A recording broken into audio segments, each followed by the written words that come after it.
Hello, hello, hello, and welcome to another action-packed day here at Lockdown Licks. But first, a warning. This edition of Lockdown Licks may contain subliminal advertising and very, very subtle product placement, and should not be watched while driving or operating machinery. Okay, a question has come in from Tom Morrow, and it's a really, really straightforward, easy to answer question. And this question is, what is this ride cymbal that I'm using here? Well, I'll just uncover it. This pad, this sound off pad, that's a really good thing for making your hand work hard. And you'll see that underneath we have this cymbal, and it's actually an a Zilco by Asco. It dates from the mid 70s, and it's one of those things that I just found in a drum store one time. It's a top quality cymbal, but it was very cheap. It's about £20. I thought, I'm just going to buy that. I didn't need it.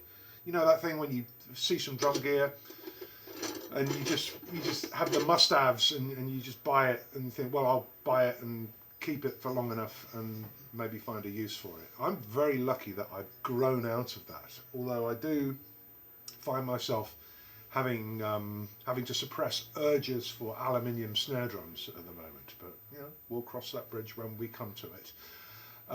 There's a lot of great history about cymbals in Hugo Pinksterboer's book entitled The Cymbal Book, and you can read up all about the great companies or their history and the timeline and the evolutionary phases that they went through. I am actually going to be doing some suggestions from the library elsewhere in this production hub that we have here. I'm going to be doing some recommendations for books, not drum method books as such, like this one, but books about drums, about drummers, about the history, about the instruments, about the great players, about the great brands, and so that's something else that will give you many a sleepless night as you are completely consumed with anticipation. Have another great lockdown day. Keep it positive. Keep with the music. Keep playing. Keep listening. Keep checking stuff out. And I'll be back to check on you a little bit later on.